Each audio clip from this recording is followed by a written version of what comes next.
I'm happy to accept the invitation. Of course, my good friend and good student, Mr. Ashak, invited me here. First for Digital Almaty and here in Istana. First time in your country, first time in Central Asia.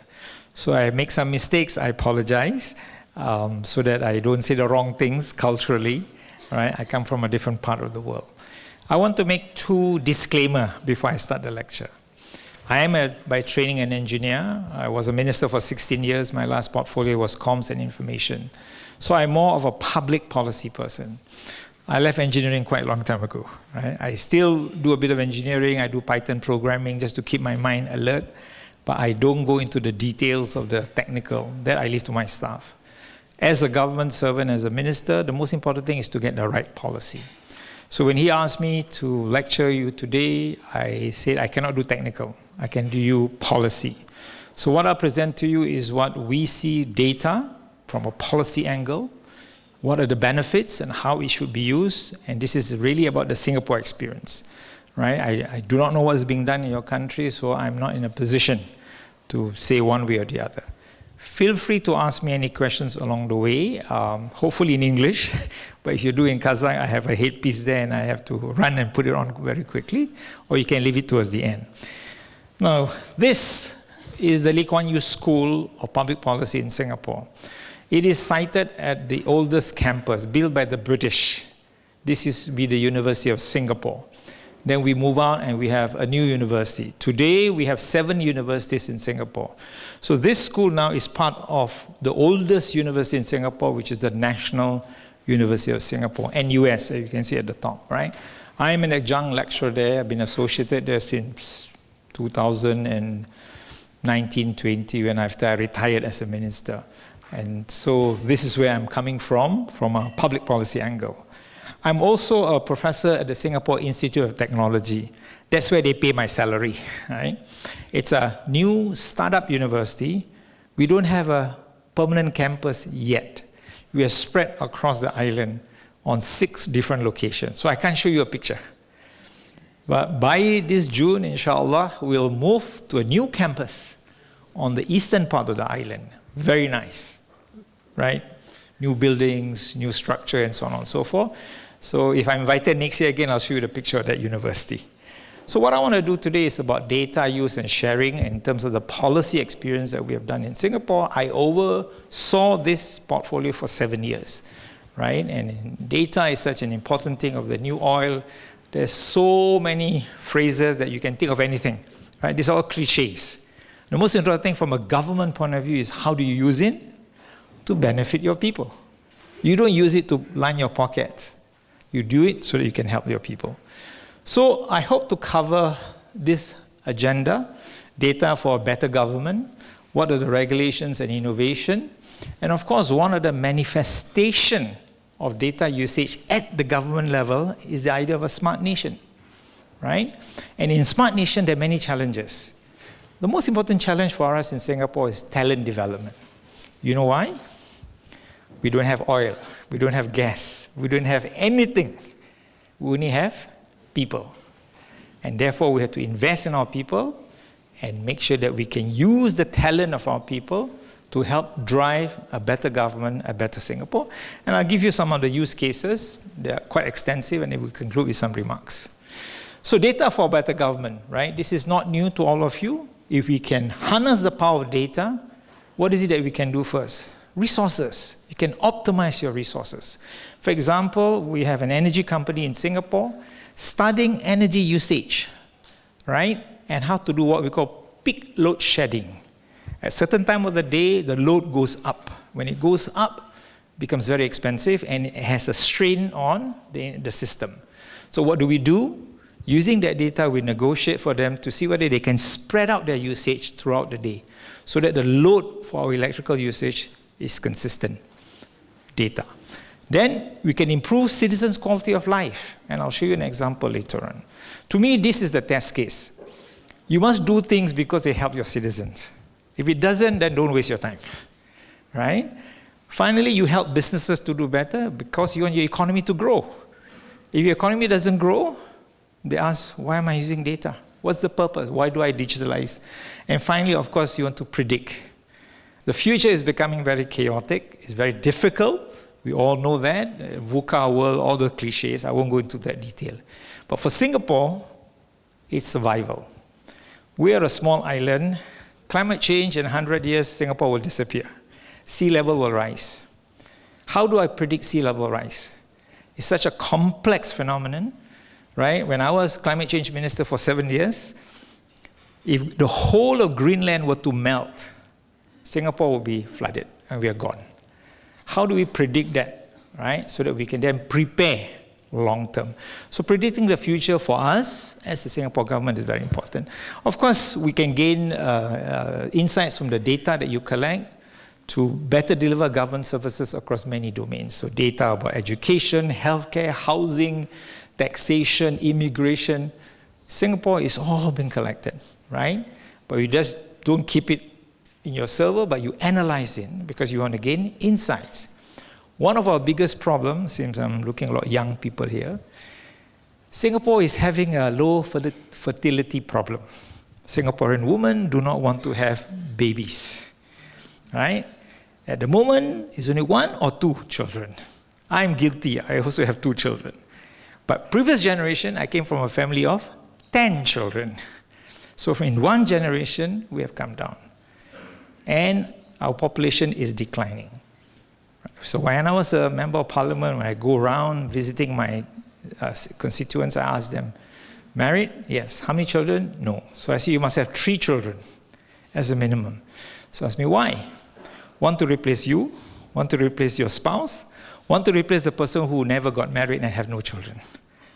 Because the replacement rate is 2.1. You cannot have 2.1 children. So you need to have 3. So 3 is the magic number. So to all the young Kazakhs here, please have 3 children, okay? And then, of course, the emergence of new technology. Technology is changing. It's not waiting for you, right? Look at AI. When generative AI came out, November 2022, ChatGPT exploded. Actually, AI has been around for some time. Generative AI has been available as a service. You pay. But what did OpenAI did in November 2022? They made it free. You and me are guinea pigs. Once we use that, they collect our data. The world became excited.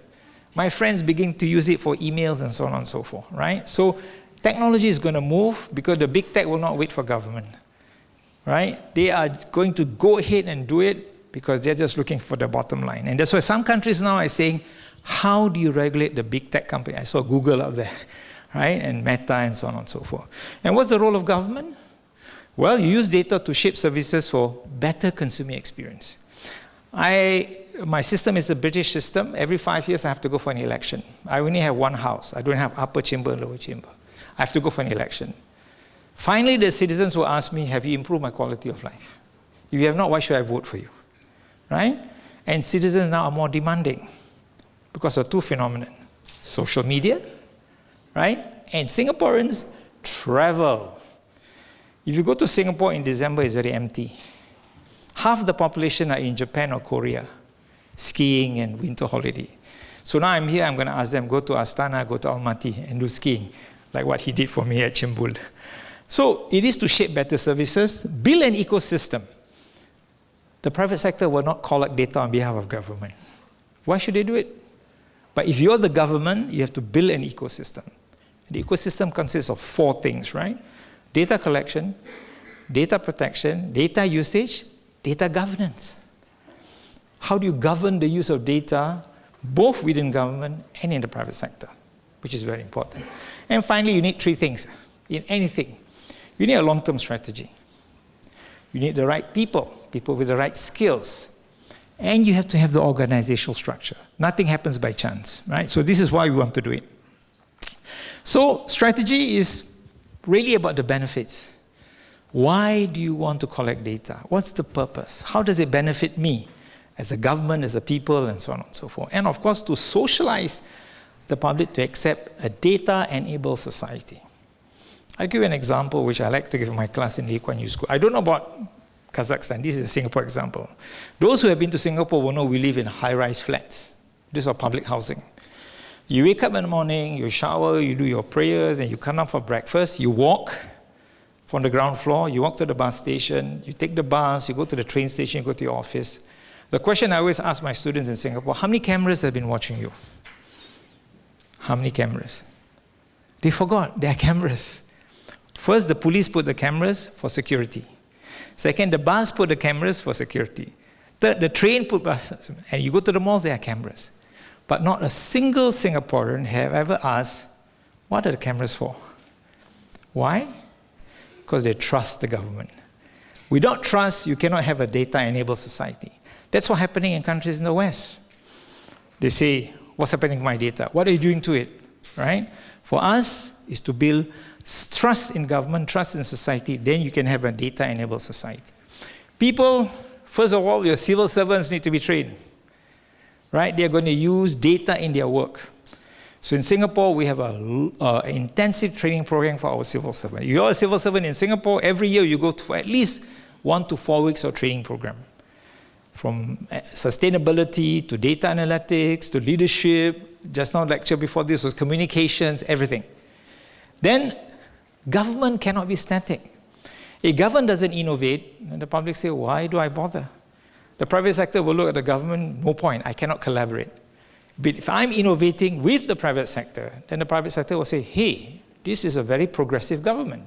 So you need a government that has a culture of innovation, of course, talent. I don't have enough people in Singapore. If they are bright, young Kazakhs, talented in IT, give me your CV. Right? I'm sorry to steal talent from Kazakhstan, but I need people in Singapore. You know, all my talent are in Silicon Valley. So they study at MIT, they study in Stanford, they want to stay back there. Why? Because when they're in Silicon Valley, what are the projects they're doing? They're working with Elon Musk to send man to Mars. You come back to Singapore, what's the project you're doing? Parking, healthcare. So the excitement is not there. You have to bring the excitement to attract talent. The government is a key driver. Do you know that we are the only country in that region with a national AI strategy? It has been updated to a 2.0 version last November. Why? We're putting our bet on AI. We want to look at strategic, not about recommendation, which movie to go to, which restaurant to go to, but AI that can solve long-term societal problems. Then the young man from Silicon Valley says, this is a good project. You have good projects, you attract talent. You have run-of-the-mill projects, they say, I might stay there. So attracting talent. But an organization, first there is an ecosystem across agencies. We are not an old country, but we inherited the system from the British colonial masters. So we have ministries and all that stuff. We have an act in Singapore called the Statistics Act, because the British like to collect statistics for the purpose of controlling the population. But the Statistics Act say, I cannot share the data with another agency. It's blocked. Where the hell you collect it, right? So we need to break down the silos. To break down the silos, you need to have an ecosystem. If not, you cannot share. And finally, you have to have a dedicated office to drive the use of data in government. Cannot leave it by chance. And I'll show you later how we have done it in Singapore, because without that, we wouldn't achieve what we've been able to achieve today. All right, so what about regulation and innovation? The second part of it. Collecting is very easy, and we collect data all the time in Singapore.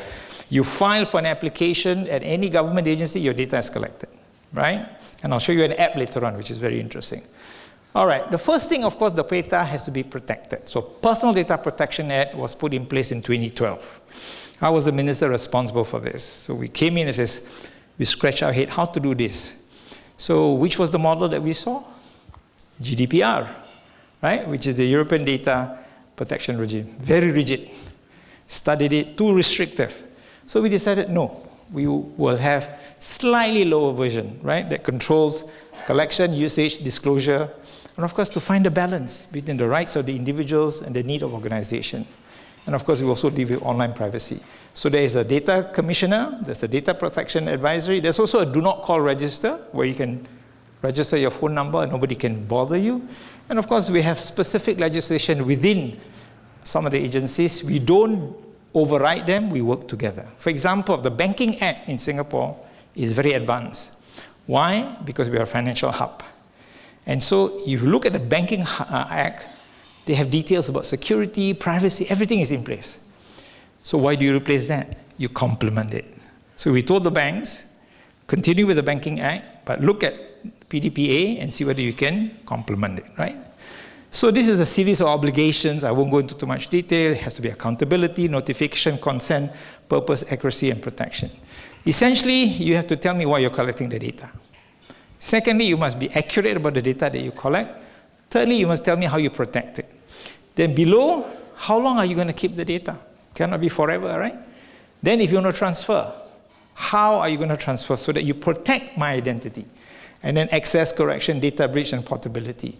Everything surrounding the usage of data, the retention of data, the protection of data, the transfer of data is here, included in the Act, right? So I gave you a graphics. This is the data protection obligation of the Personal Data Protection Act.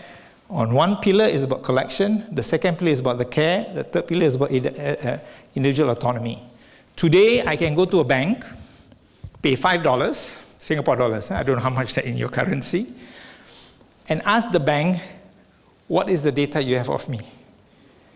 Then I can say, I want you to correct this, I can change this. I can do that. That is the right of the individual. It's very important, right? If I can do that, then I have control over my data. I cannot ask the bank to remove my data as long as I have a relationship with the bank.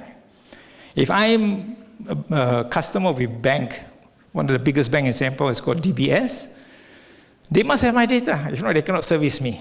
The question is the extent of the data, right? So this is very important for us.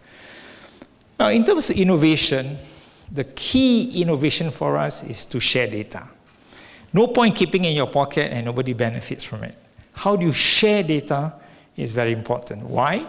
It's only by sharing data that you then leverage on each other. For example, banking data and insurance data.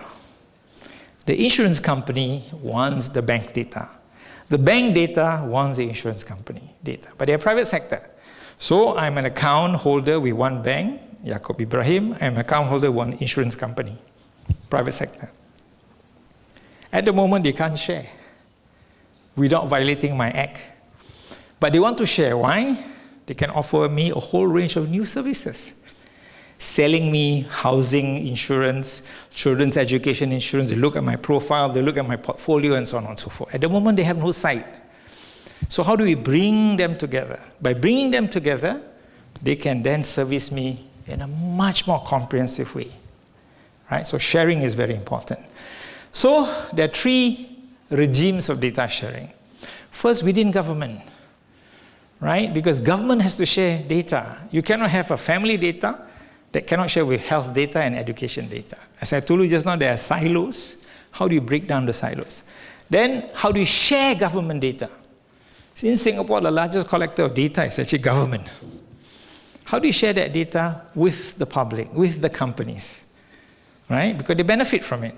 And finally, how do you share data among organizations? So let me start with within government. I told you about the Act. So what do? Typical Singapore, we build another Act called the Public Sector Governance Act. I won't go into too much detail, but you can see, second bullet, I can give a sharing direction. As a minister, I can say, share your data with A, B, C, and D. Then A, B, C, and D will have to then declare what's the purpose of the data, then they can collect the data from a different agency, right, in order to overcome the silo. But you'll see later there's another architecture that we've developed. So public servants can only access the data who are security cleared, and the data is classified. Right? If it's really sensitive, it's anonymized. If it's really very basic, we keep it as open as possible. And of course, where anonymous data is used, you must have serve the purpose of the individuals are very important, basically. So this is the Public Sector Governance Act, but this is the architecture. This architecture is very important for us, right? At the bottom, right, we have the agency's databases, what we call single source of truth, right? That must be the place where my education data is sitting. That must be the place where my medical records are sitting in. Single source of truth. So from there, I put that into a data hub, sectoral. It could be family data, it could be land data, and so on and so forth. Then from there, I go up further to bring some of this hub together to become what we call trusted center. So as an example, if I'm a researcher on families in Singapore, today I have to find family data, divorce, marriages, family sizes. I have to find health data, vaccination records, Ministry of Health. I have to find education data, highest level of Ministry of Education. So I have to go to 3 different ministries. But we have pulled all of that together into one hub. So I can just go into that hub. I say I want all the family data of individuals in Singapore from the age of 30 to the age of 50 in this income bracket, give it to me. So that data direction makes it easier now for me to go. Instead of going from pillar to post, I go to one center. Going to that center is easy for me now, right? So the trusted hub concept is what we use in government. So this is what is in place now. So far it's working quite well, right? I was responsible for the initial development of this after I stepped down, but this has continued. Now, how about you share government data, right? You have time, go to this website. Free government data from Singapore is here, data.gov.sg. Started in 2011 when I first became minister, and we say any data that is not sensitive, just upload here. 2011, it was just PDF format, sometimes readable, sometimes not readable. Today, there are APIs coded in for you to just download it if you want to do coding.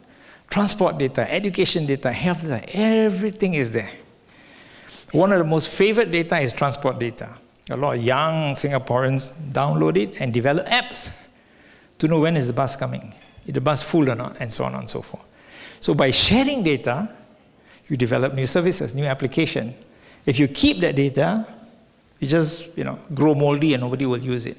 So this is an open platform, but it has been developed since then to allow developers to make use of the data so much easier. So I like to tell this story. Yeah? You may know that in this room I'm the oldest. I started with Fortran programming. Who remembers what Fortran is?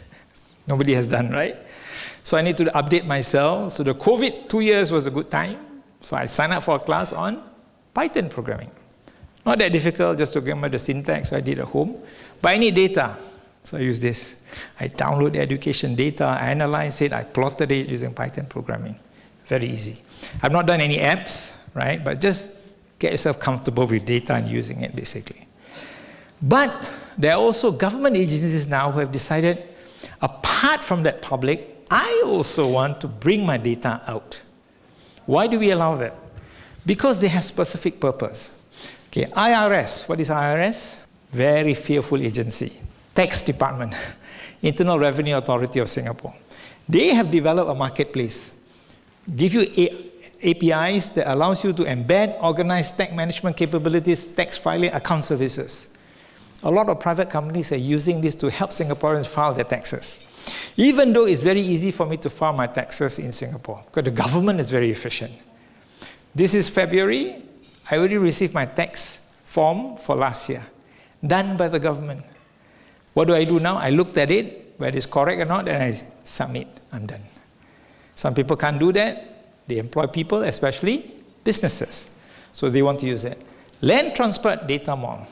Singapore, small island, congested, so public transport is very important. So land transport is an authority for land transport, buses, rail.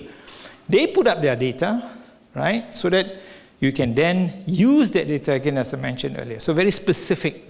This particular train line, right, we have a lot of train lines, train services, 2 different operators. How can I use that?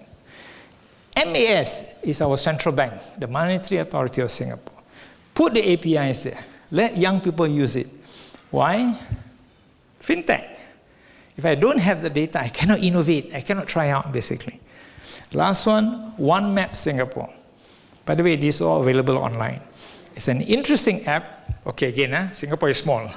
We're mapping Singapore's terrain online.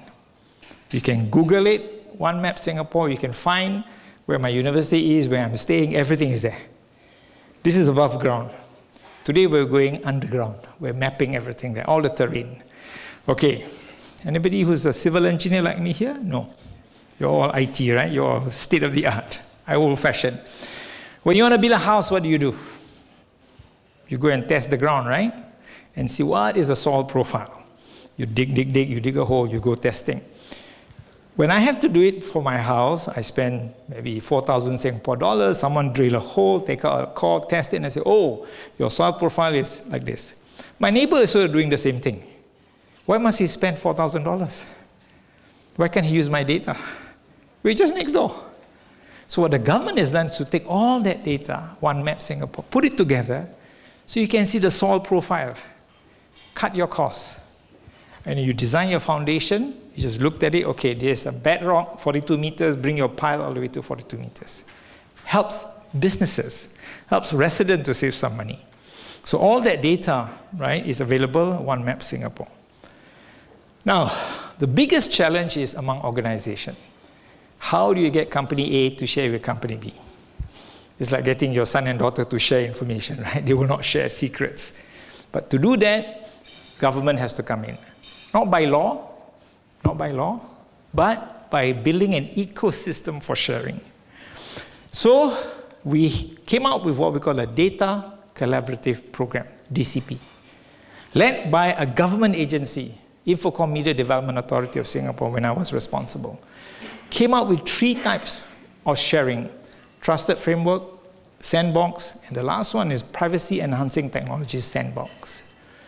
People are very scared to share, right? Because they're liable. If I share data leaked, then I have to answer, I pay a fine. And so how do I protect the data while I'm sharing? So let me go through very quickly. Trusted framework is a very simple exercise where you handhold the 2 companies together. Come, let's sit down. Tell me why you want to share. What is the benefit? Are there regulatory requirements you have to overcome? For example, you're a bank, you are subjected to the Banking Act. You're a car company, you're subjected to the Rental Act, Car Rental Act, and so on and so forth. So, are there legal requirements? Thirdly, do you have the capability? Are there people in your organization who understand data, who can put data together? Finally, you operationalize it. This is typical Singapore style, step by step by step by step. Right? So companies come to see us, we sit down, check with them, cleared, and we operationalize it. Quite successful program. Next is sandbox. Not sure, experiment. Very popular with fintech companies. Right? Why? Money is involved, privacy is involved. I want to offer a new solution, a new wallet. Does it work? It doesn't work. What do I do? Come here, we go through engagement, guidance, and then we prototype. A lot of fintech companies came to see us for this one. The latest one is what we call private enhancing technology sandbox. Actually, it's about going through a third party. So I'm the third party, company A, company B. Company A doesn't see company B's data. Company B doesn't see company A's data. The data is in the center, aggregate, and we give it to you. You cannot identify, right? Because they are sensitive data, right? And so this is the latest system. There are several PET solution providers that have emerged. Essentially, you know who they are? If I'm young again, I'll go into this profession. The Big Four, the accounting firms. KPMG, Ernst & Young, they are the one providing these services. So accountants have changed their role, and they're making a lot more money than we are.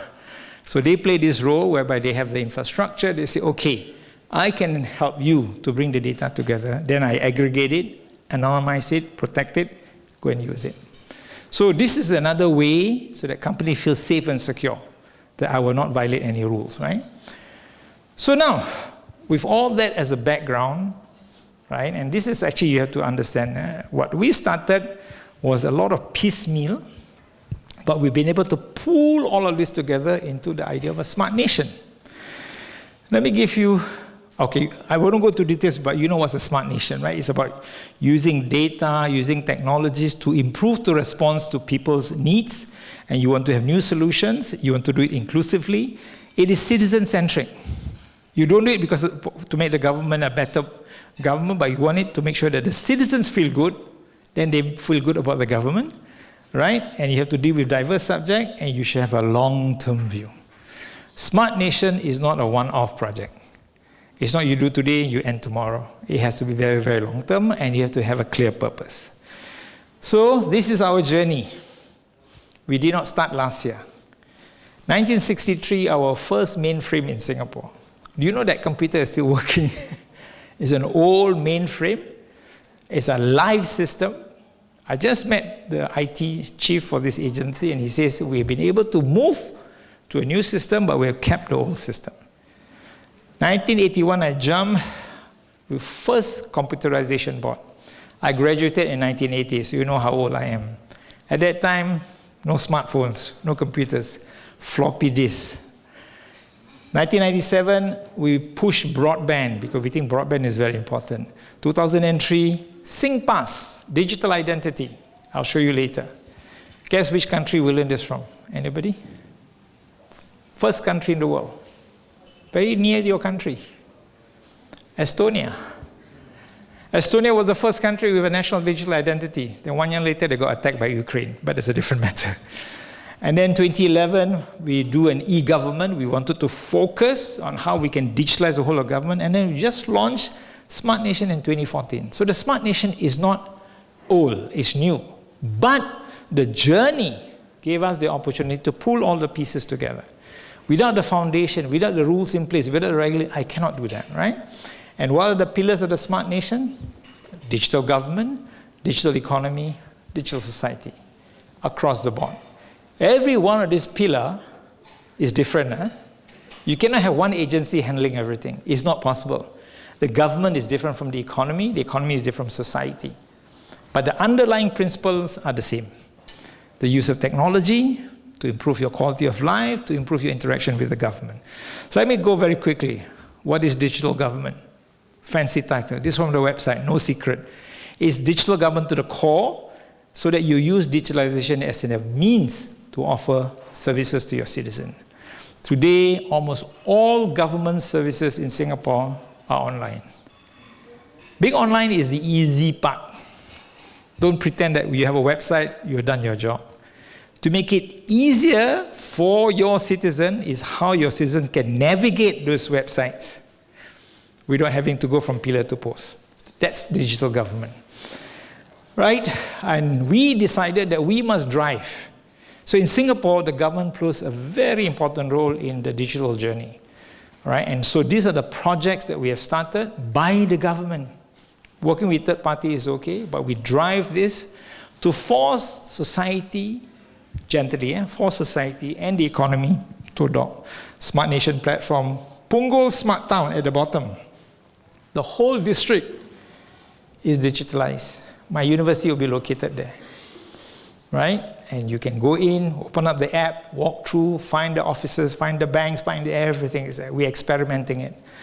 Smart urban mobility, we all know about buses, EVs. LIFESG, I'll talk about it later, a very interesting app. E-payments, of course, in Singapore now, cash payment is almost out. E-payments is very popular. National digital identity, I spoke about it just now. SingPass. The last two, Codex and Go Business, is for businesses. We want to make it convenient.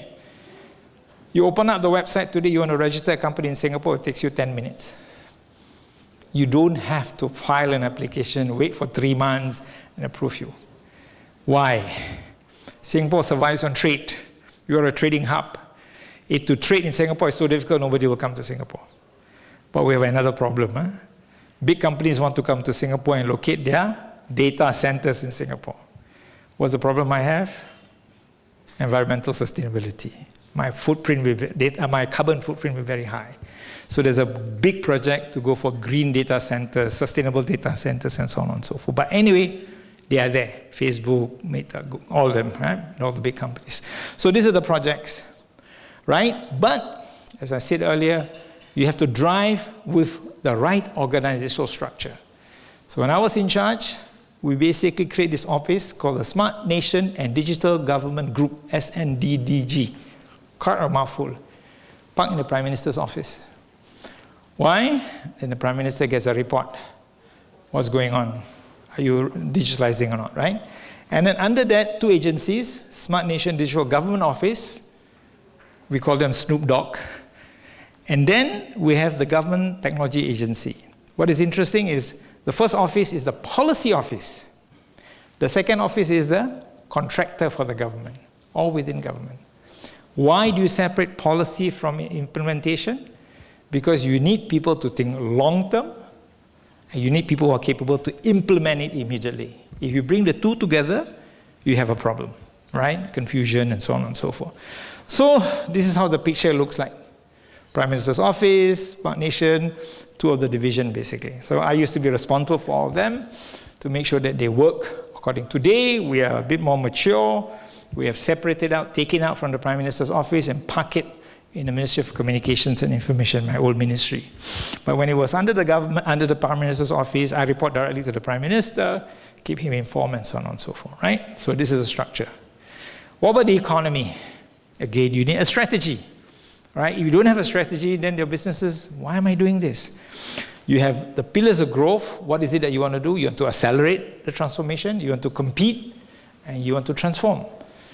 If we are not competitive, nobody wants to do business with Singapore, right? Then how do you enable that transformation? See at the top? Talent. I need people. I need research and innovation. We are a country who do not want to buy things off the shelf only.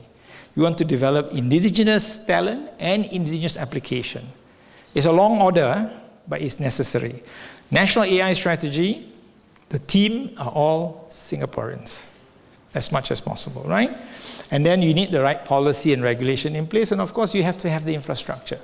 Without infrastructure, it cannot happen. So as an aside, for the digital infrastructure, the government spent $1 billion to lay fiber optics across to Singapore for all Singaporeans for free. If we didn't do that, you think the private sector will do it? They won't. The telcos will bundle with you some internet, and then you have to dial up and all that, very complicated. So we put our money, so we bring the line right to your gate. To pull the gate into your house, there's a distribution box in your house, you spend about $120. You're connected to the whole fiber optic network. So infrastructure is important. Right, so what do you want to do? I won't go into the definition, but digital economy is basically companies taking advantage of latest technology. Nothing rocket science, right? But we need to have a map, we need to have a road plan. So we came out with an industry transformation map in 2025. And within that, we embed an industry digital plan. So we have to drive this. Government doesn't drive this, private sector will not do it. So what do? We talk to them. We just don't sit down in our office and say, here's the map. We went out, consulted the company, consulted the trade associations. They supported this. And of course, our focus is not on the big boys and not government. Small, medium enterprises. As I told in another lecture in Almaty, all my small, medium enterprises employ 70% of Singaporeans. 70%. So they are an important source of jobs. They contribute 50% of the GDP to the Singapore's economy. So if you don't transform them, your whole economy will be dragged down. Right? It's like a class, right? If all your students are very bright, your class will move forward. But if you have some not so bright students, if you let them be, they will drag the whole class down. You need to bring them. Right? It's the same approach. And so the IDPs, as I mentioned to you earlier, is very sector specific. We work with each industry, very painful. Again, it was during my time. For this industry, how do you transform? For this industry, how do you transform? Each and every one of them, basically, right? But we know that they don't have a lot of deep pockets, so what do? These are the objectives. I won't go, but I want to look at the assistance. Not every company can hire a chief technology officer. Ever since I arrived in Kazakhstan, everybody says, I'm the chief technology officer, I'm the chief technology officer, I'm the chief technology officer. A lot of chief technology officers I have met so far. Singapore, we don't have the talent. So what do? Chief technology officer as a service. There's an office, you come down. I'm a company selling coffee, I'm a company selling beauty products. I want to digitalize, how do I do it? The officer will sit with you, work out the plan for you, understand your background. So it's a service, and we help them to digitalize step by step. We provide off-the-shelf solutions for them. We work with the 4 banks, which are prominent in Singapore, and 2 telcos. So there's 6 touch points. Imagine if you're a business starting in Singapore, you need a bank account, right? You need a telecoms account. So you go to the natural touch points, they will offer you all these services. The digital solutions that we offer to the companies is subsidized by the government up to 70% for 2 years. Why? Because we want them to jumpstart. If we don't put money in, it will never happen. Right? So you hear me, budget, money, very important business. So I was fighting hard for this. The title is not so sexy, called SME Go Digital, but that's the best that we can do. But we need to drive that innovation. Of course, we also have to have an office, because you can't expect the companies to go to different offices. We call it the Digital Industry Singapore office. It's a joint office, right, of 3 agencies, so that there is only one point of contact. This concept of point of contact is very important. For those who are involved in cybersecurity, I'm involved, right, for the second and open-ended working group currently in the United Nations. One of the biggest things they're trying to do is a point of contact. If there's an attack in your country and neighboring country, who do I call, right? So point of contact. So we do this with the same concept. What is a point of contact for the industry? Structurally, it's like this, right? So Economic Development Board of Singapore is an inward-facing. What it means is we bring investments from outside into Singapore. Enterprise Singapore is outward. We bring companies from Singapore out, right, into the region and beyond. IMD, Infocom Media Development Authority, is the agency for the digital transformation. That was my agency. So when you go to this office called Digital Industry, there's a physical office. And you sit down and say, I need to do this. Okay, then you work through it, right? Now, this last agency, IMD, is also responsible for digital society. I will tell you this, that the people who are technically savvy don't like this part. Why do I have to deal with the old people? Why do I have to build? But we need to bring them on board, right? Being inclusive is very important, right? So they also build capability to bring the benefits of digitalization to every sector of the society. The 3 pillars of our digital movement is for economic growth, inclusivity, accessibility. You have to include everyone. Cannot just the rich people who can afford the internet. What about the poor people? Then you have a digital divide, right? Singapore is small, but we are small, therefore we cannot afford a revolution. We have no margins of error. My joke to all of my students, if there's a problem in Singapore, where do you migrate to? You guys can go to Central Asia, right? I can't. Malaysia probably doesn't want us. They kicked us out in 1965. Indonesia is a big country. So we need to make sure that Singapore survives and to make sure that nobody feels left behind. All right, this is just an update, because like everything in the world, you must measure. When things get measured, things get monitored. So this is the first time we've done a study on the impact of the digital economy on our overall economic growth. Quite interesting number, 17.3% of all digital services in Singapore, from the core IT company to the service provider. The core company only provides 5.4%. The rest is 17.3%. This is 2022 data, all right? And then we compare to the various countries with Estonia, Sweden, and United Kingdom. We're not too bad. 16-17%. You may ask the question, what is our target? In the old days, we used to have a target of about 25%. I think now we are more ambitious. We want to grow this as much as possible. The latest game changer is AI. That will have to be another session. So you have to invite me a second time. I can talk about it. But AI is going to be our big bet, right? And we know that we can grow with AI. All right, just one slide on digital society. Cannot forget the common folks. That is the definition on the left-hand side, but the right side is my Prime Minister's speech at the launch of the Smart Nation program. And to him, it's important. Our vision must to include everyone. Not just to be passive users, but to be active users. How do you then navigate the digital world? How you then use it for your own benefit and so on and so forth. Right? It's a mouthful, but I think embedded in it are real goals. You want to convert the entire country to a smart nation, everyone in your society must first feel belong to that. 2, not passive, can then contribute. Create new businesses, new apps. For example, we're encouraging neighborhoods to start up a WhatsApp group. Why? Singaporeans like to complain. So they complain to the WhatsApp group, then we can send it to the government and so on and so forth, right? So getting society involved is very important. All right, talent development, very painful exercise. In government, we are focusing on what we call centers of excellence. Very targeted, data science, AI, ICT infrastructure, cybersecurity.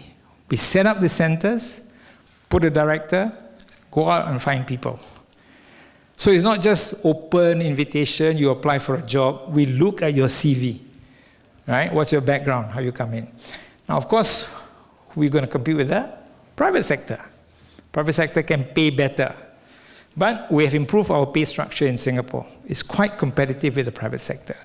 Young people need a good salary, get married, set up a family, but they also need good jobs, right? And over time, we're going to go into other areas. And really, it's about building capabilities in government. Let me share you a very important story.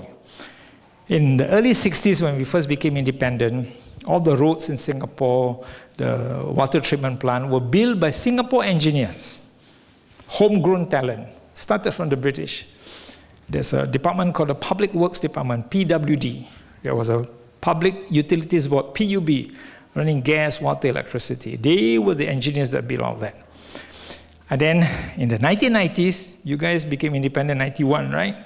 But in the 1990s, the global fervor was privatize. Privatize government services, right? This is Thatcherism and Reaganism idea, right? Small government, take out all this capability. We also followed. So we formed a company called CPG. We took out people from PWD, we took people from PUB and said, form this company that can then compete for government job, but also compete in the private sector. Talent, eh? Today is a Chinese company. Somewhere down the line, we sold the company. We have lost engineering capabilities in the Singapore government. Now, you have to ask yourself, what are the capabilities you need within the Kazakh government? In Singapore, our nation is founded, I think like your nation, on STEM, science, technology, engineering, and math. Every Singaporean student go through intense math lessons. So our math and science course is one of the highest in the world. Why? Because that is a very important capability, right? In the early years, like my generation, all of us who are good in math, we become engineers. My eldest brother is an engineer. I'm an engineer. My cousin is an engineer because we needed engineers for the economy. Today, we also need engineers, but a different type of engineers. But will they stay? So we need to make sure that we have capability. Why? I was Minister in charge for cybersecurity, 2015, first minister. If I don't have cybersecurity talent who are Singaporean, I am very vulnerable. But we didn't have anybody at that time. Most of the people were in the military service. We had to pull out from the military, train new people, invite them to come in. Having talent within government is important, but you have to decide. Another example is New Zealand. What is the most important talent for New Zealand? Anybody can guess? Agriculture, because they export food. All my milk, my pineapples, my apple, my peaches, all from New Zealand and Australia. That talent is within New Zealand because they need to make sure that it's an important part of the economy they can export, right? So you need to decide what's your focus, oil and gas, whatever the case may be. For us, it's IT. And now, of course, we're focusing on sustainability, trying to attract people to talk about green energy and so on and so forth. We want that talent within government. Then it can drive that innovation that you want. Without that, cannot be done. But we cannot forget the private sector. The private sector also needs talent. So on the right-hand side, the universities, right? I used to be in the oldest university of Singapore and US. And at one time, what was fashionable? Microelectronics, semiconductors. So the government came to the university, produce more engineers. So we have to change our program to train more engineers in the microelectronics sector and so on and so forth. Today, we're producing engineers for cybersecurity, for AI, for fintech. We have to do that, right? Not that I'm against history and science and sociology and economics, those are important. But for the economy, we need people with specific talent. The rest of them can continue to play their part, but these are the talent that we need. On the left-hand side are the various efforts that we do for the industry. I don't know the problem here in Kazakhstan. In Singapore, one of our biggest problems is converting people from one sector to another sector. So you are working in government or you're working in the private sector. You've been working there for the last 30 years and then the company closed down. You're a marine engineer. What do? Can I take him or her, because he has engineering training, turn him into an IT engineer? Easier said than done, right? If I am running a family, I'm paying my mortgages, looking after my older parents, you ask me, quit your job, go back to university and get a 4-year degree, you say you're mad. So we are now responding to this. Those are the things that you can read. The universities are now focusing on adult education, modularized. I can go to the university 5 times a week at night, get a micro module, right? I do that, then I build that up, I get a certificate. So one of the things we do is data. There are a lot of micro modules in data analytics. Make it easy, right? So that you can just go in, turn, pick up. My brother, who is a banker, went for these courses. He's preparing for his retirement. So he said, Yaacob, I want to go into data. How do I do that? So we went to NUS, signed up for the classes, right? Studied. He passed. I was surprised. Graduated. So he says once he retires, he's going to go into data. He knows the science. So we need to make it convenient and subsidized by the government. Every Singaporean 25 years of age and older gets $1,000 for training. It's in your account. I've used that up. The government is going to announce a new tranche in the budget statement coming in February. The government is pushing for training and upskilling. And without that, why would you want to do it? The last thing we want is massive unemployment, which is not healthy. So these are some of the things that we do. Okay, let me now go to some use cases. Let me just stop here. Are there any questions, comments, insults, jokes? Anybody? We're good? Okay. I'm too fast? I'm too slow? Okay? Speed okay? Fantastic. Okay. SingPass.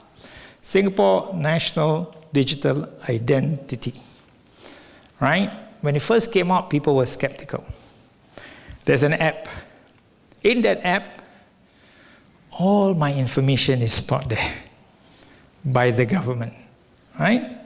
So this is the logo, SingPass. Don't ask me why there's an I and a dot, but okay. The dot is very popular in Singapore because we're a little red dot. All right. All Singaporeans and permanent residents, my wife is a permanent resident because she's a US citizen, must have a physical identity card. But in 2003, we decided, let's shift after we visited Estonia. Say, hey, maybe there's something that we can learn here, right? And we decided to then set up a system based on websites, to go into a website with username and login. Very simple.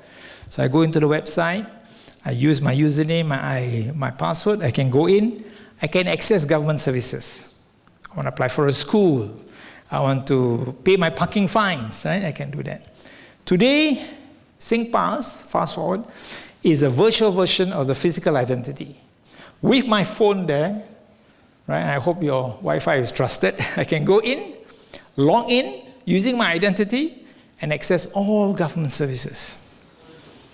Right? And there's one app I'll show you later. So it empowers Singaporeans and PR to share their data held in government database. So it's all with the government. The government knows everything about me. Nobody ever questioned that. Right? Some people say it's scary. I met some American businessmen. Oh, what about privacy? What about that? Singaporeans are very funny creatures. If you can tell me it's good for me, privacy is okay. But it's not good for me, why do I bother? Right? My info product is a very important product. What does it do? Today, I want to apply for a bank account, let's say. So I go to the bank. And you know how difficult it is to apply? You have forms, fill up your name, your gender, your marital status, your income, and all that stuff. From that SingPass identity, I go into the bank, using my info platform, I allow the bank to pull down my data from the government one way. One way. So it comes and populates the form digitally. I don't have to leave my house. So I have to give permission. Right? It's a two-factor authentication. And the data goes out. I'm done. And you see later the second app where I can do all of this from the comfort of my home using this app. Life has become convenient. The test case of using data is to improve the quality of the life of your citizens. If you don't do that, what's the point?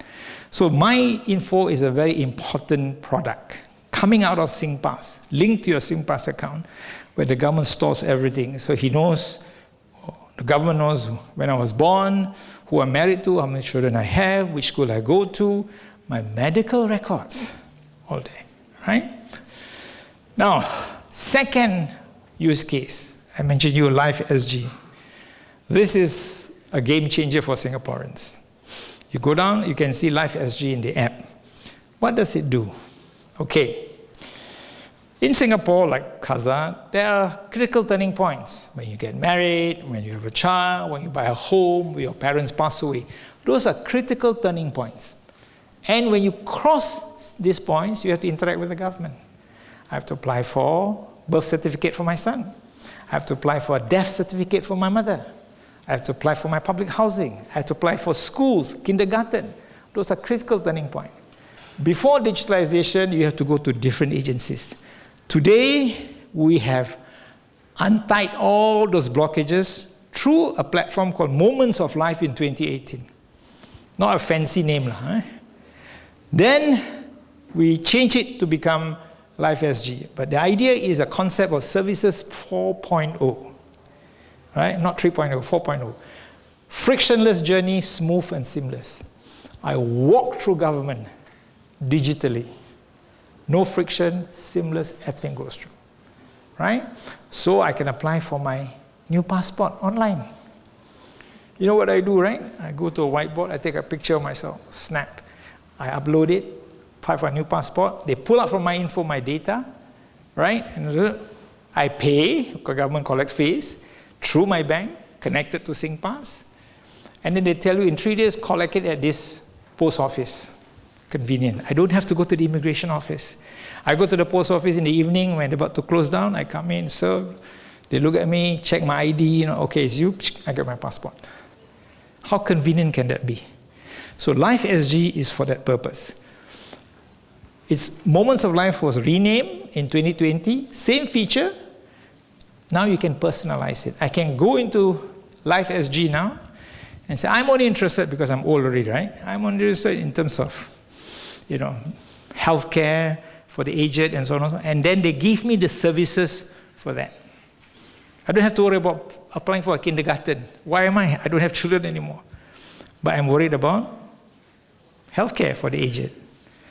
I mean, sorry, I'm also worried about when I die, right? What do I do? My inheritance. How do I keep my will and so on and so on? I'm a Muslim in Singapore. We are subjected to some Sharia law. And we have to follow Fara'id. Fara'id is inheritance. So what do I do? When I pass away, my wife can go there and apply for a Fara'id certificate. How much my son will get, how much my daughter will get, and so on and so forth. All online, right? So it enables the citizen and resident, and you can use it automatically through the SingPass. So the MyInfo product came out of SingPass using the data that they have collected, right? So today I can use SingPass and a whole range of services. Unfortunately, I'm too old now to use for buying housing, right? For young people, it is fantastic. And so the test case, has it improved the quality of life? It has. I always use this example. My phone is my bank. Today, my son in America, hey, Pop, I need some money. From here, I can go into my bank, send him remittances in US dollars because I have a multi-currency account. And then in about 2 hours, the bank will say, approve, gone through. I didn't have to go to the bank. I didn't have to fill out a form. I don't have to queue. My life has improved. Right? To the person who has taken my classes, I always like to tell this story. If you're in Singapore, on a Saturday morning, go to the malls and see the banks. There's still a queue. Guess who's in the queue? Old people. Why? They want to see the money. I got my check. How come it's not in my bank book? Can you show it to me or not? So the largest bank in Singapore now is very smart. So they have 2 layers. Like you have here, right? Because you're cold weather, you have 1 door and 2 doors. The first door you walk in, there's a nice lady in red saying, excuse me, ma'am, what do you want to do? Oh, there's a machine for you here. So we intercept them. Some say, no, I want to see a teller. So they go in and they queue up. So getting old people on board is very important. Right? All the effort that you do, if they don't feel comfortable, you're in trouble. And of course, if I digress a bit, what's the biggest problem now? Scams for old people. If you ask them to go online, they forgot their password, they share with people. I just knew of a lady, my brother's wife's older sister, lost $100,000. Somebody sent a scam. She called up the phone, ling, ling, ling, ling. Before the sister could do anything, the money has gone out. Can you pull the money back? You can't.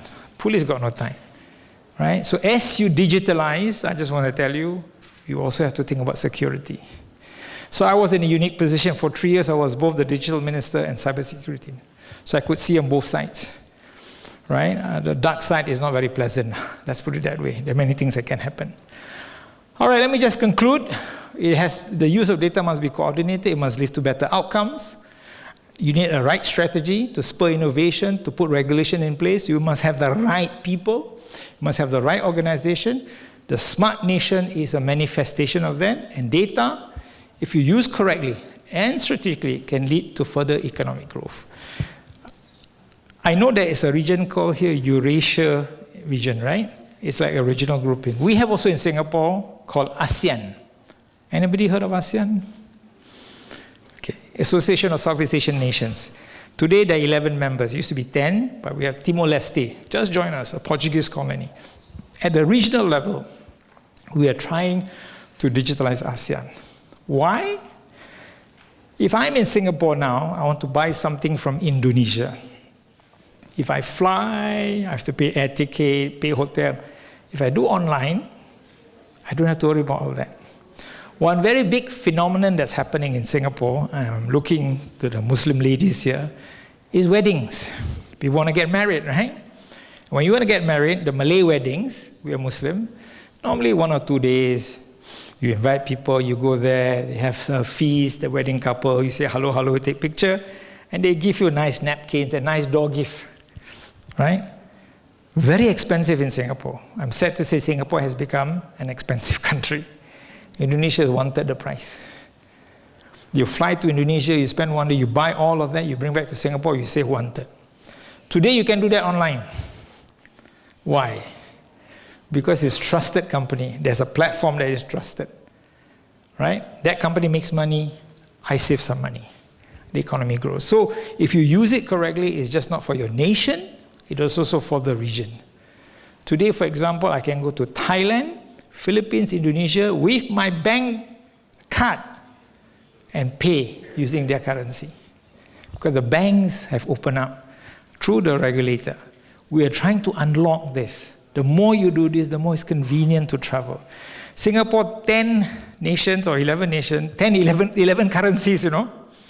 Right? You have the Malaysian ringgit, the Indonesian rupiah, Singapore dollar. How you, in this region, may be simpler. So whenever I go to Laos, I have to get Laotian money. I go to Cambodia, I go to Cambodian money. Very painful. But if I can do that interoperably from my bank, right? Of course, there are private wallets, Utrip, Revolut, and all that. But the banks are getting into the act. And the only way that can happen is you have to break down the regulation barrier. And that's where we're going. So I will conclude with that short presentation and open up the floor for any questions, comments, or feedback. Thank you. Yes, in English or in Kazakh?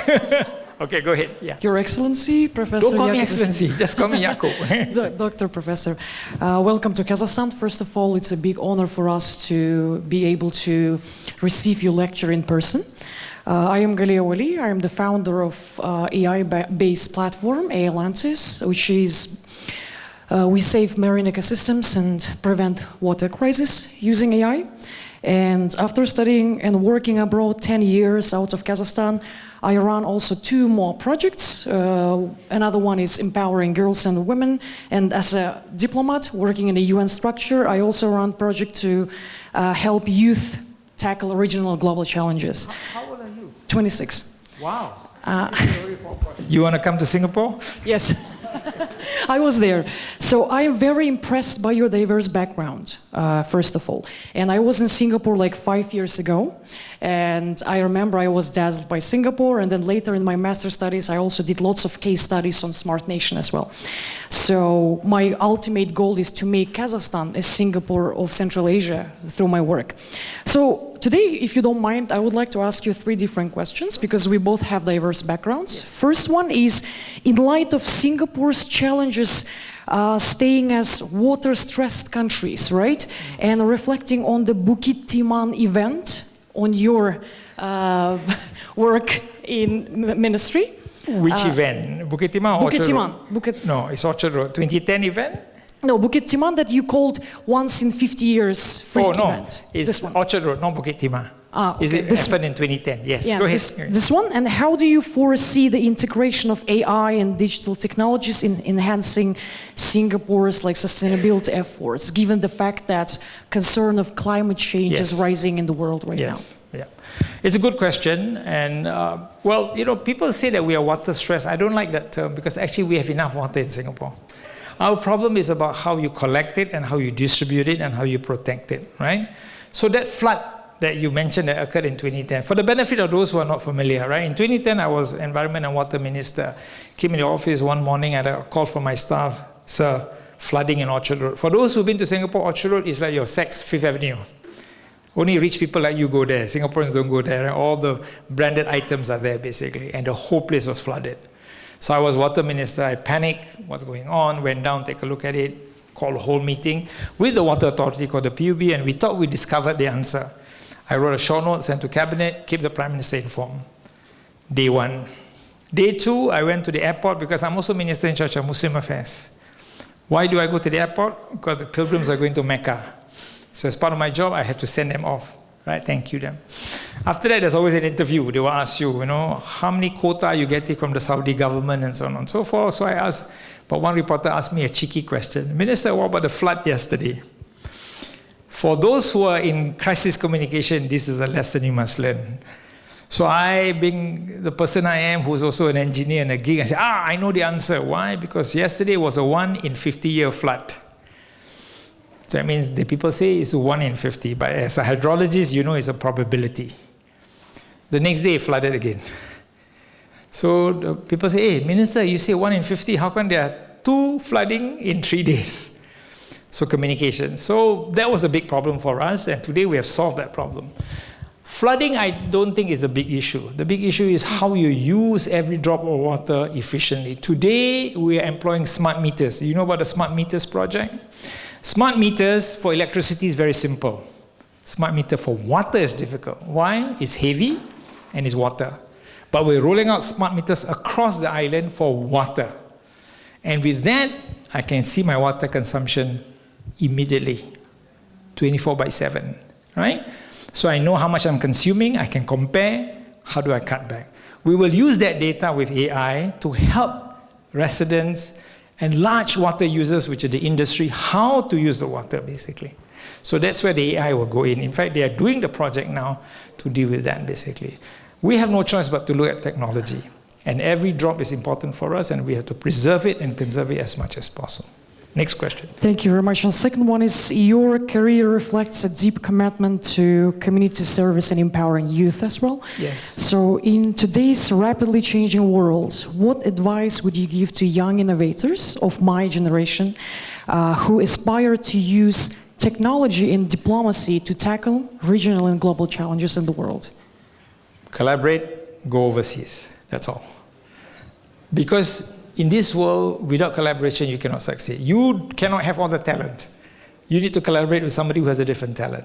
You need to build a teamwork. That teamwork could be in Singapore, right? That's why you have to travel, right? We did that. We sent all our students overseas, right? The University of Singapore, the oldest, has a University of Singapore Overseas College, NOC. The program is that purpose. Send our students to work in Silicon Valley, take classes at Stanford. Start innovation, come back, continue with their innovation, right? And there's no other way. I don't think you can be like Steve Jobs and Wozniak, stay in a garage and innovate. It doesn't work anymore. You have to go out. So I think you have to go out, you have to collaborate. I would like to see more young Singaporeans doing that. This is a lesson for Kazakhstan. Singapore is too comfortable, too planned. A young Singaporean today, go to school, study hard, get a good degree, work, comfortable, get married, settle down. If you're a Muslim, go to Hajj, right? We don't want that. We want young Singaporeans to go out, right? My generation was different. We were poor. So we just follow. How did I become an engineer? Not because I wanted to. My father said, you're good in math, do engineering. Right? That's it. If I have a choice, I'll do something different. Today, young people have choices. Once you have choices and life is comfortable, then you say, why do I need to travel? Singapore became first world from third world in one generation. Yeah, remarkable, but sometimes I think maybe a mistake. No, I think we need to have that sense of struggle, right? Ask about your grandparents and all that stuff, how they struggle. Exactly. My mother is illiterate, primary 3 only. My father was the highest education at that time, right? But all their children are graduate in one generation. So it is a miracle. But with miracles come challenges. I agree with you. We need to get young people to drive the economy. I just met your chairman of the Senate, right? I say, one thing I noticed about Kazakhstan, a lot of young people. Secondly, I noticed, except for this class, not many people wearing glasses, maybe 1 or 2. In Singapore, half the class were wearing glasses. Why? Because we study too much and looking at iPhone. You're young. You can drive your economy. We did that in the 60s. Lee Kuan Yew say, put money in the young. Build schools, education centers and all that. So we just go. Can you imagine? I come from a family of 9, actually 10 when my brother passed away. My father didn't have a steady job. Right? He was a clerk who could type well. But he lost his job, worked another job. We used to sleep in one room on the floor. 10 of us basically. Today, alhamdulillah, we have our own homes. Right? So obviously it has worked. But how do I tell my children? You got to work harder. Because other countries are catching up. They are seeing Singapore say, I can do what Singapore is doing. And they will compete with us. When I was growing up, growth was 8-10%. Today you can barely make 2% economic growth, right? Life is getting tougher. So we have no choice. So I told the coming Prime Minister, I said, we have to focus on the young. Get them excited about the economy of the country and go out. So I agree with you, but don't stay in Kazakhstan. Go out and collaborate. But finally, come back and do for your country. Bring the experience back because your country needs you, basically. Yeah. Your final question. And final question is about Singapore's founding father, Lee Kuan Yew. Yes. Right, has given a specific focus on not only enhancing digitalization but advancing the women's participation in decision-making processes, which I support also. Yes. So how can Singapore and the world further enhance women's participation in both technological and environmental sectors, ensuring they play a central role, not the side role in shaping the world of sustainability? I don't think we can do that for the world, but we can do for our country, right? In Singapore, gender equality is no issue, right? There is still some gaps. Now we have women engineers in cybersecurity, in environment, across the board. So we do not treat you as a male or a female. We treat you as a Singaporean who, if I train you well, can contribute to the economy, right? So I have my sister is a lawyer, my younger sister is a journalist, my sister is a teacher. I have friends who are engineers with me. So we treat equally. Of course, in the boards, right, companies, the thinking is still very old-fashioned. More men, but now it's breaking down. There is actually a committee looking into how to increase board diversity. Do you know that on a company, I have to report to the stock exchange every year? One reporting is my board diversity. It's a requirement. First is gender, second is talent. So do you have enough female or not? Sorry, there are 3. Gender, ethnicity, talent. You have all Chinese women, what about Malay women, what about Indian women? Because we are a diverse nation. I need to report that every year. And in fact, we work very hard to find female who are talented to come onto the board, basically. So it's driven from the top, it's driven by the government, it's actually part of our personal philosophy to empower women across the board. But there's a downside. The downside is they don't have families. They don't have children. So Lee Kuan Yew, who's our founding father, once said, maybe it was a mistake to give education to the girls. He once said that, right? Because he found it difficult to solve the fertility problem, right? But once the genie is out of the bottle, you cannot put it back. Women who is like you enjoy freedom and modernization, would you want to go back to what your mother did? No. Right? So we need to basically educate our women, but give the right ecosystem. So I'm curious when I come here, childcare, kindergarten. Singapore now, kindergarten is subsidized by the government, by the way. We want the woman to go and work, send your children to kindergarten. That's why now there are government kindergartens, run by the Ministry of Education. Previously, it's all left to the private sector. We decided, no, we had to go into the act, right? So we are trying to encourage women to be part of the economy, part of the workforce, but also to have a family. Work-life balance, the famous I think it's about the balance, because yes. within the use of technology right now, women can have birth later, not exactly in 20s. Well, not so much having birth later, but you can still have but you can have a system that looks after your children. Yeah, it needs help of government as well. Exactly, precisely. So that's, thank you very much. Okay, whoever, I am not in charge. Oi, sorry. Okay. Hi, Yaacob. Thank you for your interesting lecture. Jazakallahu khair. My name is Aida. I'm a lawyer. A lawyer? Yeah, lawyer. My question about using bank apps for government services. Yes. Maybe you know we have Kaspi KZ app. I heard about Kaspi. My legal opinion about this case, it's absolutely illegal. But some specialists and some people think that it's a wrong idea. And we have social disagreements about this case. And what do you think? Can government use commercial apps for services there? Thank you. The question should be reversed. How does government allow private banks to use government data for commercial services? It should be the reverse, right? So I have a bank, which is a private bank. I want the bank to operate in Singapore. But if you restrict the bank in terms of access to data, then the bank says, why do I come here? So I need to then ask myself, that's why I show you the example of SingPass and MyInfo, to allow the banks to access that, but one way, so that you don't tamper with the data. Our biggest problem is medical records, right? We are now trying to get private practitioners, GPs, we call it general practitioners in Singapore, to access my medical record. Why? Because if I don't have that treatment from my GP, I go to the clinic, I go to the hospital, I will cram up the hospital. But he's a private operator.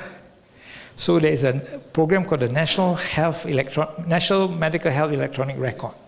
We're putting everybody's medical data.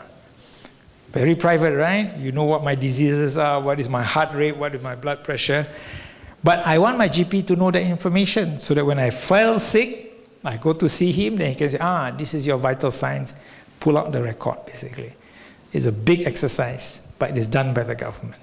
If we don't do that, then the private sector cannot play a part in your life, a meaningful life. I go to the GP take my temperature, look at my ears, and I give you 2 pills. Not meaningful. If I go to the GP and he or she can see my medical record compared to my current health condition, he can make a better assessment that this is what you're suffering from and so on and so forth. We're trying to push this down.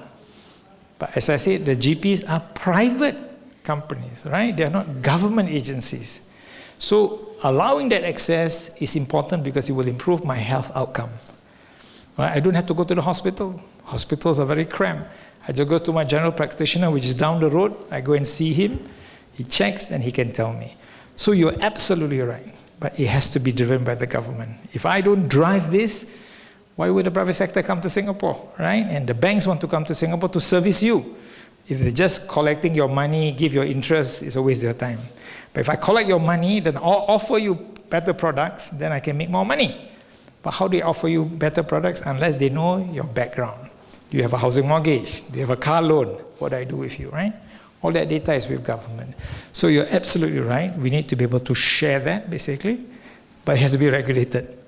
So we have that regulation in place, data privacy, sharing, and so on and so forth. So yeah, I agree with you entirely. I heard about Kaspi. I'm not sure what it's all about, but it seems to be a great app, all right? And I can't read it. It's in Kazakh. So the point I'm trying to make is your question is a correct question, that there must be some collaboration between government and the private sector. If not, you will never be able to innovate. Never pretend that the government can solve all the problems in the world. If you do that, you will fail as a government. Yeah. Okay. Next question. There are 2 questions there. Okay. The gentleman stood up first, sorry. Good afternoon. Afternoon. Good afternoon, Professor Yaacob. Thank you for your very interesting lecture. Thank you. Yeah. My question, I have 2 questions actually. Yeah. My first question is that in mid of September, TSMC company opened their plant in Singapore, like the 3rd largest chip manufacturer in the world. Yes. and everybody think, why Singapore? Why this company chose not US, not Germany, and so on and so forth, and how Kazakhstan can attract such huge, cheap semiconductors, semiconductor manufacturers to build their companies in our state, as our president called for turning Kazakhstan into an IT country. I can't answer your second question. All right, that's something you have to figure out. But I can share with you what we have done in Singapore. To achieve that, it took us 60 years to build up Singapore as a trusted hub. Right? You notice one of the agencies I mentioned is EDB, Economic Development Board. These are young people that go out, Europe, America, China, Taiwan, to attract investment. So we know chips will become very important, right? With all the fight within China and the US and so on and so forth, how do we attract the largest company? This has been years in the making. Don't think it's just one phone call from my prime minister to the new Taiwanese president. No, it's a private sector company. His assessment is, can I make money out of Singapore? Yeah. How do I help him to make money out of Singapore? First, I must make sure I have an ecosystem. Yeah. Secondly, I must have the talent, the people who can work in the company. Training becomes important. Thirdly, my business costs must be manageable, all right? So we have to have the right regulation, right taxes and all that stuff. I do not know the details of why TSMC come to Singapore. I can ask my friend who's the trade minister, but I'm sure he must have worked very hard to say, we are a place to come. One big attraction for Singapore, for people to Singapore, is that we are a well-connected hub. Our airport, right, has more airplanes than any other place in the world. Traditionally, the hub for Southeast Asia must be Bangkok. If you look at the flight path, but we are better than Bangkok. And we are building the 5th terminal. So we want to be a hub for communication. IT hub is important.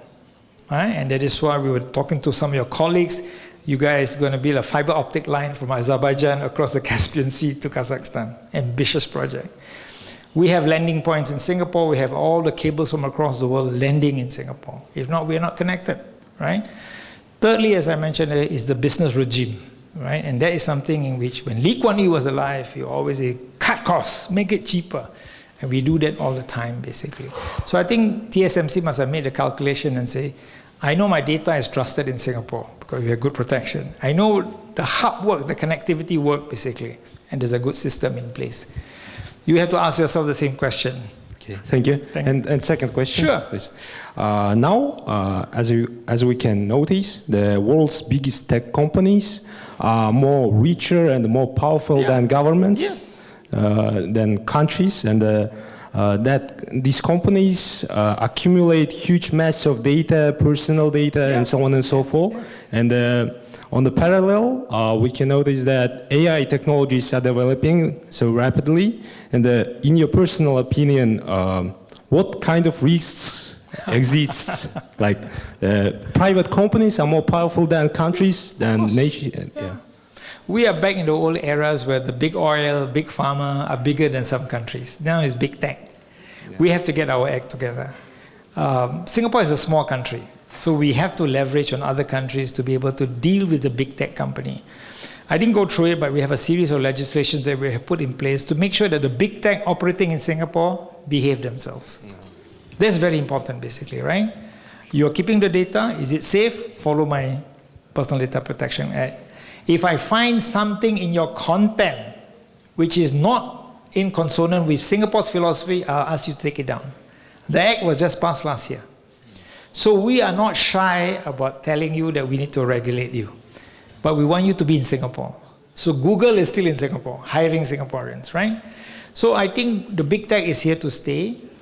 You like the big boys, US, Europe, to tackle them. For me, as a small country, you want to come here to Singapore, behave yourself. These are my rules and regulations. You need to put the red lines on the ground and say, don't cross that red line. I'm a multiracial society. I got Chinese, Malays, and Indians.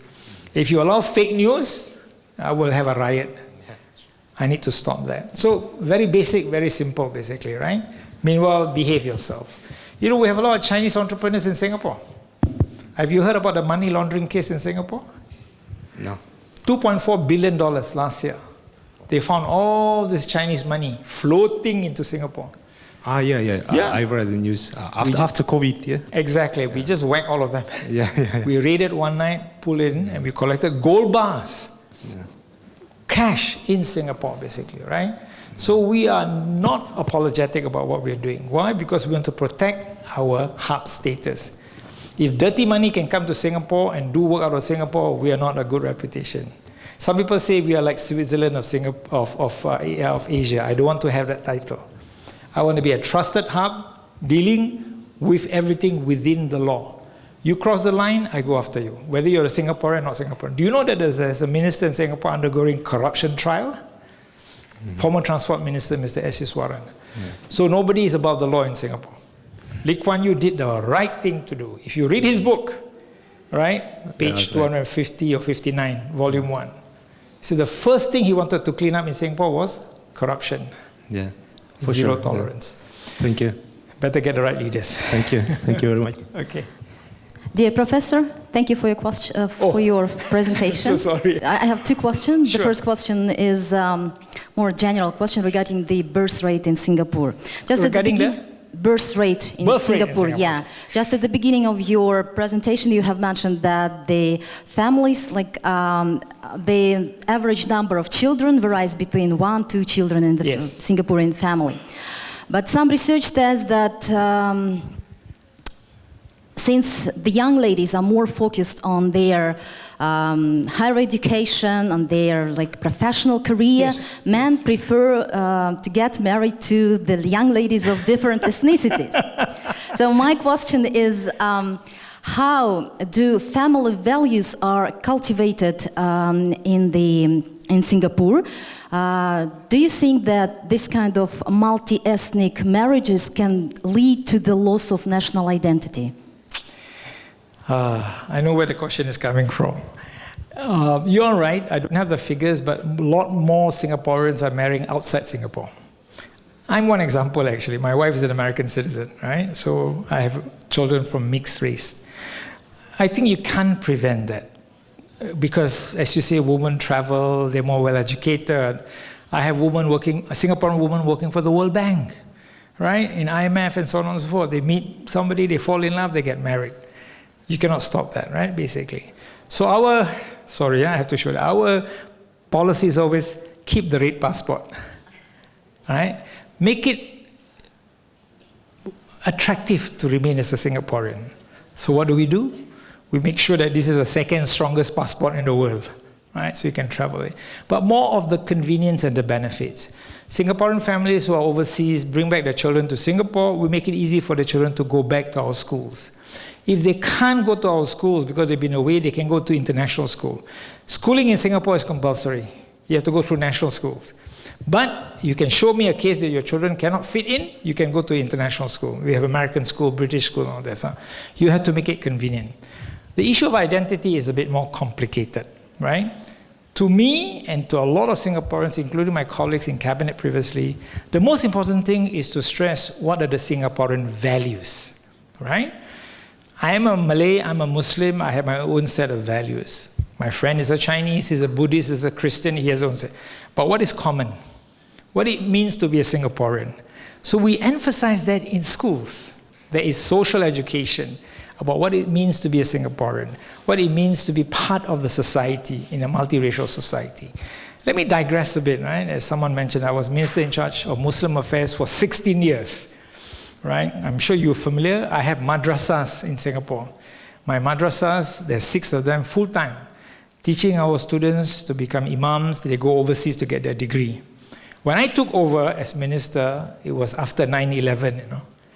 It was not the most pleasant time to take over. People were questioning whether, as a Muslim, are you a terrorist or not, right? I changed the madrasa curriculum.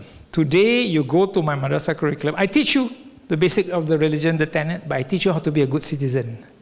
I teach you how to be a good neighbor, and so on and so forth, right? Because I think that's important for us to emphasize, the common set of values. Schools are doing it. For my own community, we want to do it within our madrasas, and the Chinese community, all that is very important. But you see, identity to me is also very flexible and fluid. It changes, right, basically, because new experiences. I give you an example. My wife is an American. I'm a Malay. When my late mother was around, our Malay culture is very different from her culture. I didn't force her to be a Malay. I said, only ask you one thing, I said, respect my mother. How do you respect your mother? You respect my mother. How do I respect my mother? I don't know about the situation in Kazakh. I kiss my mother's hand, right? Very important respect. She doesn't believe in kissing hands, because Americans don't kiss hands, right? But she respects my mother in different ways. Buy food for her, come to the house and talk to her. So the values are the same, but the manifestation of that value is culturally driven. If I force her to be a Malay woman, she'll never get married to me. But I ask her, keep your identity. But you're now a Muslim, these are our Muslim values. So you have to be flexible, right? You know, today, there's so many intermarriages, you cannot believe it. There are Russian women married to Chinese men in Singapore. Yes. I was shocked. I said, wow, fantastic. You know, okay, whatever, right? But I can't prevent that. But our identity is important, and we have to retain that. Our basic fundamental challenge is when Singaporeans don't feel Singapore is their home anymore. Yeah, if you don't feel Singapore is your home anymore, why you bother? Among Singaporeans, there's a famous anecdote. I may travel to Kazakhstan, I travel to across to the world. The minute I step into SIA, Singapore Airlines, I feel I'm already home. SIA feels like a Singapore home. The stewardess are very nice, they treat you nicely, and so on and so forth. So the entire experience of being a Singaporean is very important. Our overseas embassies spend a lot of time entertaining foreign students. I spent 5 years at Stanford doing my PhD. The embassy in Washington will call me up. Yaacob, one of our counselors coming to California. Can you meet up for lunch? Meet up. So we engage, keep them in the core of what it means to be a Singaporean. So I know what you're going through as a challenge for Kazakh. It's not an easy journey. It's a work in progress, basically. Yeah. Oh. Thank you. And I have another question to you. Is that Face ID system has been already adopted in organizations of higher education, secondary education, but as we can see that in kindergarten, we cannot develop this system, implement this system, since the parents are against this system. Yeah. They agree with the system in schools, at schools, but they are against the system in kindergarten because of the security of the data of the kids. So the question is, what do you think as the parent of like implementing the system in kindergarten, and how does the government in Singapore provide security in this kind of organizations? Thank you. We have a kindergarten act, and most of our kindergartens are fitted with cameras. It's for the safety of the children, because some of our kindergarten teachers are abusing our children. There have been a lot of cases. Right? Without the cameras, I don't have the evidence to put him or her to trial. In fact, no parent in Singapore objected to it, right? But the data, as you rightly point, has to be kept only in the video for a certain number of days. Once you don't use it, you have to eliminate it. You cannot keep forever. Remember I mentioned about data retention. How long should you retain it? Same thing applies for those sort of data, basically. So we are comfortable with it. So far, we have no complaint about it, and then we continue to use it, basically. In fact, even in schools, we do put cameras because of safety reasons, more than anything else. Not to monitor the behavior of the student, but if something happens, basically. 9/11 changed a lot of that, and I think Singaporeans accepted the use of cameras, not for facial recognition, but to be able to solve the safety problem. You know, our crime rate is very low, because tomorrow if there's an act, a criminal act, the police can solve it in 3 days. The cameras is very helpful, yes. So Singapore trust, that's why I mentioned about digital trust is very important. You must trust that the government is using the data for your safety. If the government is using the data to spy on you, then forget it. It doesn't happen, not in Singapore. Thank you. All right. Oh, yes. Can I ask a question? Sure. I apologize from the organizers that I know that we are short of time. Firstly, thank you for your coming, for your incredible lecture. I also want to thank our colleagues, especially Galia, your questions, I loved them. And my question, I think it's a good question for summarizing this lecture. What taking into account Kazakhstan's efforts to develop its IT sector, what strategies would you advise for the country to employ in order to keep our professional talents in the country and to prevent brain drain phenomenon? Because we know that we are fostering IT specialists, we give them educations, they are talented, but they don't choose country to work in. And my colleague asked the questions how we can invite international companies to move to Kazakhstan, yes, but do we have people to work there? Thank you. You already answered your own question, right? I mean, young people want to do things, right? They want to be excited about the revolution. They want to be part of a big project. Actually, Kazakhstan has an opportunity to do a lot of big projects, not Singapore. Because you're a big country. Oil and gas sector, agriculture, climate change. I think you have a wonderful opportunity to create exciting opportunities for young people. Don't forget to pay them well. Very important. So we have to have a right wage structure so that they also have money in the pocket to go for their holidays and all that stuff, basically. But it's the excitement. I'll share you a personal story, okay? My son, he's not married, by the way. Anybody want? He's doing his master's in UCLA on urban planning, transportation planning, right? So I said, you want to come back to Singapore now? He's going, what will I do?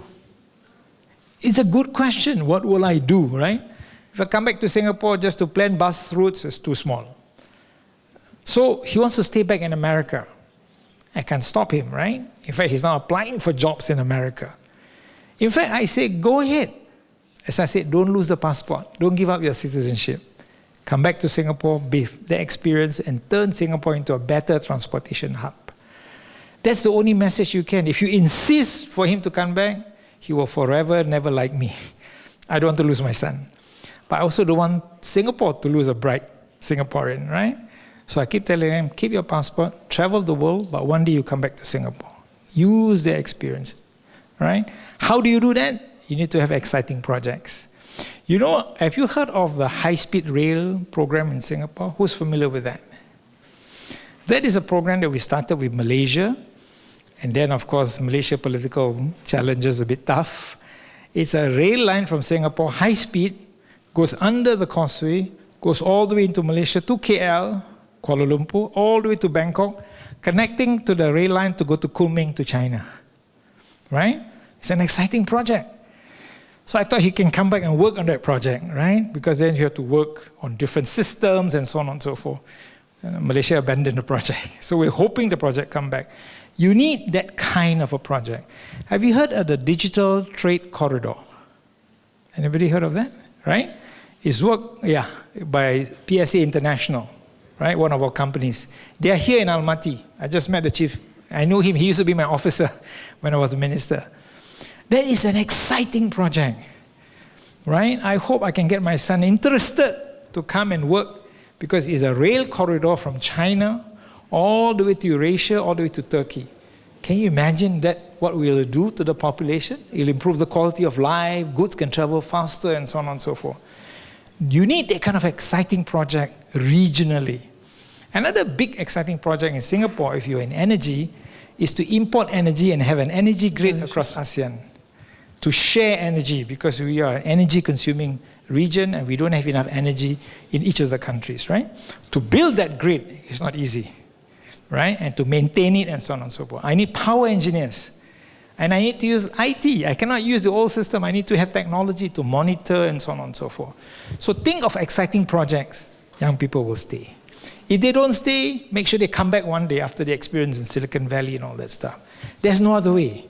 You're young, bright people. I'm sure they want to go out and see the world, but come back to Kazakhstan. How do you do that? I do not know. Is it the food? Is it the climate? Is it the lifestyle? You have to decide, right? Singapore is very small. Sometimes to retain Singapore is very difficult. I have two children. My second daughter is doing art. She's doing her master's. The work that she does is only for Hollywood, and Marvel Comics. She will never find a job in Singapore. She's already talking to the mother. Say, okay. She's applying for a job with Marvel Comics because they hire them and all that stuff. Will she ever come back to Singapore? I don't know. But then I'm prepared to compromise. I say, at least you go to Australia, I don't mind, it's nearer, right? Work in Australia. Then it's a 4-hour flight, a 7-hour flight, basically. So as parents also, I have to understand what are the restrictions and how to ensure my children can grow. So I think young people across the world is facing the same challenges. The government is facing the same set of challenges. So what you have in Kazakhstan is not unique. But I'd rather be in your position than my position, because I have a lot more young people who are talented. I can do wonderful things. If I can end this lecture with one very important learning point, and Ashak is gone, he was in the program last year. Finally, it boils down to leadership. You have the right leadership in place, visionary leader, country above self, not corrupt, do the right thing. As a Muslim, inshallah, your country will grow. You have the wrong leader who only line their pocket, you're in trouble. So we were blessed. We have Lee Kuan Yew. Today we need better leaders than Lee Kuan Yew, more visionary, because the world is changing. Get your leadership in place. I think you'll be all right. Thank you.